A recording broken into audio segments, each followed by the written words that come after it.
S बी आयच्या Contra फंडमध्ये SIP चालू आहे आणि त्याच फंडमध्ये लमसम इन्व्हेस्टमेंटसुद्धा केलेली आहे.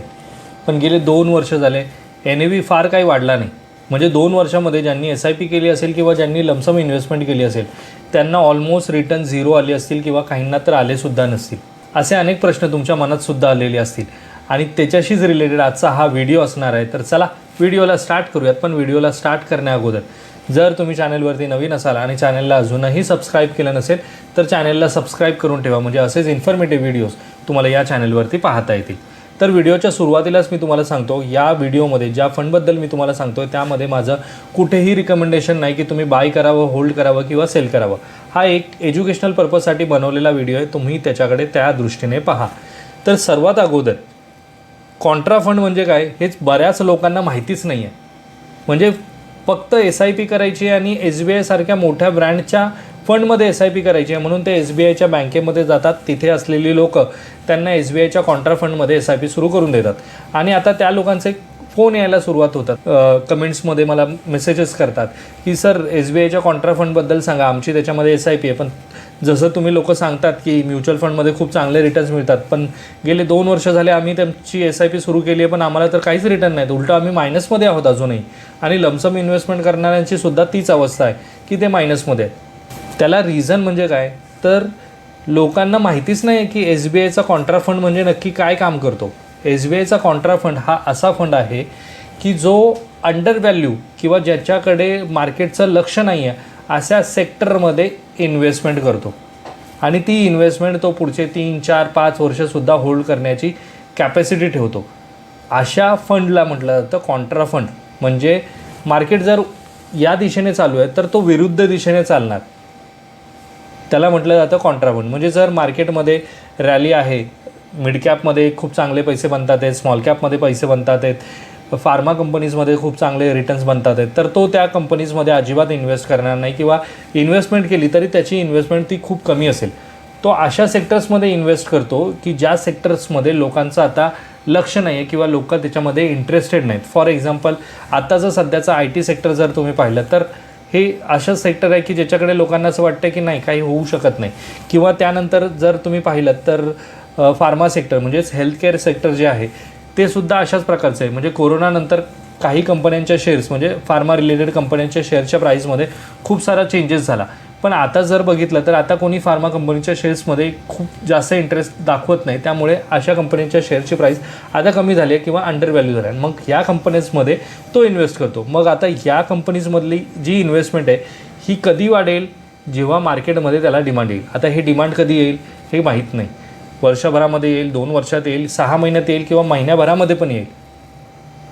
तोपर्यंत होल्ड करणं गरजेचं आहे आणि तो फंड अशाच कंपनीजमध्ये आणि अशाच स्ट्रॅटेजीजनुसारच इन्व्हेस्टमेंट करतो. म्हणून तर त्याला SBIचा कॉन्ट्रा फंड म्हणतात. त्याला ना मिड कॅप म्हणत, ना स्मॉल कॅप म्हणत, ना लार्ज कॅप म्हणत. हा एक कॉन्ट्रा फंड आहे. हे झालं मी तुम्हाला त्याच्या स्ट्रॅटेजीबद्दल सांगितलं. आता मी तुम्हाला हा फंड कोणत्या कंपनीजमध्ये इन्व्हेस्ट करतो, त्याचा फंड मॅनेजर कोण आहे आणि कशा प्रकारचे रिटर्न्स त्याने दिलेले आहेत हे सगळं मी तुम्हाला आता स्क्रीनवर दाखवतो. ही आहे SBI म्युच्युअल फंडची ऑफिशियल वेबसाईट. तुम्ही कुठेही गुगल केलं तर ही वेबसाईट तुम्हाला मिळून जाईल आणि त्यावरती ह्या सगळ्या डिटेल्स तुम्हाला अवेलेबल आहेत. मी सुद्धा तेच तुम्हाला दाखवते. तर हा फंड मार्केटमध्ये आला 5 जुलै 1999मध्ये. 30 वर्षापासून हा फंड मार्केटमध्ये आहे. आता त्याचं सध्याची फंड साईज जी आहे ती आहे 47,365 करोड रुपये आणि त्याचा सध्याचा जर NAV बघितला तर तो आहे 378 रुपये. तर 22 जुलैला 2024मध्ये त्याचा NAV होता 383 रुपये आणि आता सध्याचा NAV किती आहे 378 रुपये. म्हणजे ज्या NAVजला जर लमसम इन्व्हेस्टमेंट केली असेल 2 वर्षापूर्वी, आता जर बघितलं असेल तर आत्तासुद्धा मायनसमध्ये. कारण की गेल्या 2 वर्षामध्ये ना हा फंड ह्याच रेंजमध्ये वर खाली करत बसला आहे. याच्या पुढे काही जास्त गेलेला नाही, जे मी तुम्हाला व्हिडिओच्या सुरुवातीलाच सांगितलं. आता पाहूयात की या फंडचे फंड मॅनेजर कोण आहेत. तर इथे आहेत दिनेश बालचंद्रन, ज्यांच्याकडे जवळपास 24 वर्षापेक्षा जास्तचा एक्सपिरियन्स आहे या इंडस्ट्रीचा आणि ते हा फंड मॅनेज करत आहेत 2018पासून. आता फंडचा पोर्टफोलिओ मी तुम्हाला दाखवतो.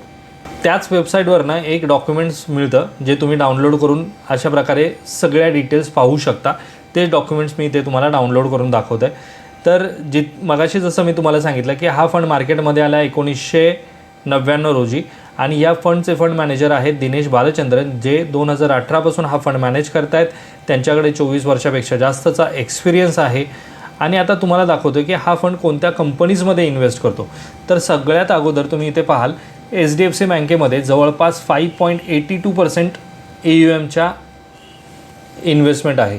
म्हणजे जर 47,000 करोड रुपये टोटल NAV आहे किंवा टोटल AUM आहे, तर त्याच्यातले जवळपास 4 किंवा 3,500 करोड रुपये फक्त 3,500 करोड रुपये फक्त HDFC बँकेमध्ये इन्व्हेस्ट केले गेलेले आहे.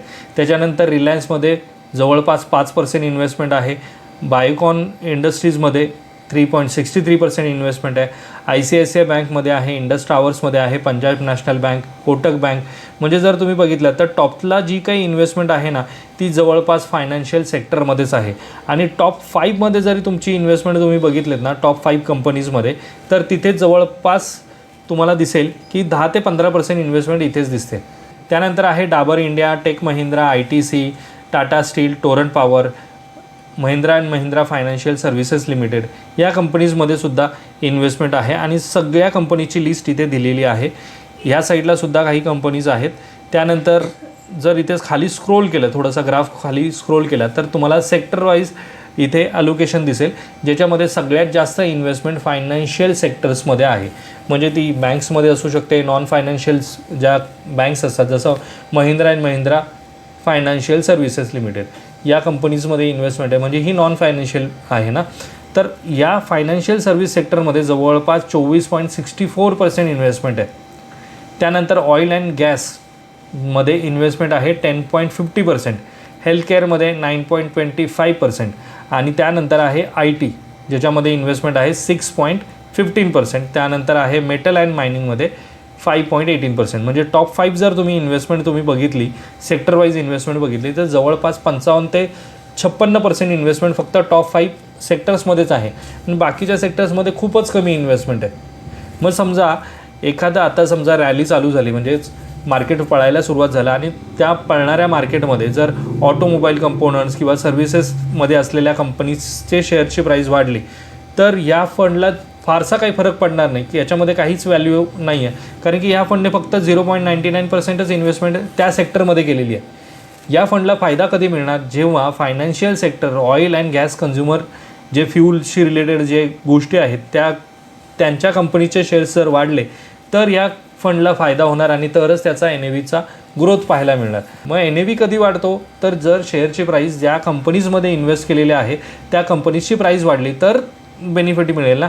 आणि जर मगाशी तुम्हाला सांगितलं की HDFC बँकेमध्ये यांची जवळपास 5.82% इन्व्हेस्टमेंट आहे आणि गेल्या काही दिवसांमध्ये जर तुम्ही HDFCच्या शेअरची प्राईस बघितली, तर ती 1200 रुपयावरनं 777 रुपयापर्यंत जाऊन पोहोचलेली आहे. म्हणजे खाली गेली आहे प्राईस, ना की वाढली आहे. त्यामुळे या कंपनीला किंवा या फंडला तेवढा काही फायदा तुम्हाला इथे दिसणार नाही. म्हणून तर NAV ग्रोथ होताना दिसणार नाही आणि दिसतही नाही आहे. आता हे झालं मी तुम्हाला सेक्टर वाईज सांगितलं. त्यानंतर जर इथे तुम्ही बघितलं की कोणत्या कंपनीजमध्ये सगळ्यात जास्त इन्व्हेस्टमेंट आहे, तर 48% इन्व्हेस्टमेंट ही लार्ज कॅपमध्ये आहे, 23% इन्व्हेस्टमेंट मिड कॅपमध्ये आहे आणि 12.30% इन्व्हेस्टमेंट ही स्मॉल कॅपमध्ये आहे आणि बाकीची डेरिव्हेटिव्समध्ये आहे, फॉरेन इक्विटी शेअर्समध्ये आहे. एवढी इन्व्हेस्टमेंट यांची इथे तुम्हाला पाहायला मिळते. आता हे झालं मी तुम्हाला इन डिटेल त्याचा पोर्टफोलिओ कसा आहे त्याबद्दल सांगितलं. आता मी तुम्हाला सांगतो की ज्या माणसाने जर पहिल्यांदाच SIP सुरू केली आणि ती अशा फंडमध्ये गेली असेल, तर तो काय कंटिन्यू करेल त्याची SIP. 2 वर्षामध्ये व्हिडिओज बघतोय की एवढे पैसे वाढतील, तेवढे पैसे वाढतील, कंपाऊंडिंग होईल, पण 2 वर्षामध्ये जर अशा प्रकारची ग्रोथच दिसली नाही, तर तो का कंटिन्यू करेल, तर तो नाही कंटिन्यू करणार. पण हा फंड त्या लोकांसाठीच नाहीच आहे की ज्यांना SIP सुरू करायची आणि त्यांची पहिलीच SIP कॉन्ट्रा फंडमध्ये. हा फंड अशा लोकांसाठी आहे की ज्यांच्याकडे ऑलरेडी 3 ते 4 वेगवेगळे फंड्स आहेत. लार्ज कॅप आहे, मिड कॅप आहे, स्मॉल कॅप आहे, मल्टी ॲसेट अलोकेशन फंड आहे, फ्लेक्सी कॅप फंड आहे आणि त्यांना ॲडिशनल एखादा फंड हवा आहे. त्या लोकांसाठी हा एखादा कॉन्ट्रा फंड ते घेऊ शकतात. म्हणजे जर त्यांची 10,000 रुपयाची SIP आहे, तर 1000 रुपयाची SIP ते अशा टाईपच्या फंडमध्ये ठेवू शकतात. पण जर माझी 5,000ची किंवा 10,000 रुपयाची SIP आणि ती मी एकाच फंडमध्ये अशा टाईपमध्ये ठेवून दिली, तर मला ग्रोथ पाहायलाच मिळणार नाही ना. म्हणजे जर तो फंड काम नाही करत तर माझे 2 वर्ष वाया गेले. त्यामुळे हा फंड अशा लोकांसाठी आहे की ज्यांची ऑलरेडी वेगवेगळ्या फंड्समध्ये इन्व्हेस्टमेंट आहे त्यांच्यासाठी.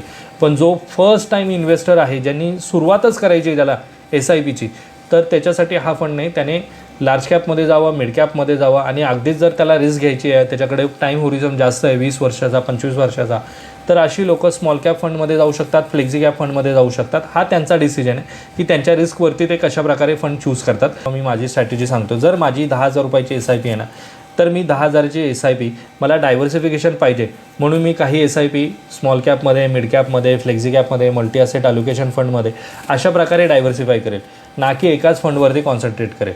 तर हेच होतं मित्रांनो आजच्या या व्हिडिओमध्ये मी तुम्हाला SBIच्या कॉन्ट्रा फंडमध्ये इन डिटेल सांगितलेले आहेत की हा फंड कशा प्रकारची स्ट्रॅटेजी यूज करतो, कोणत्या कंपनीजमध्ये इन्व्हेस्ट करतो.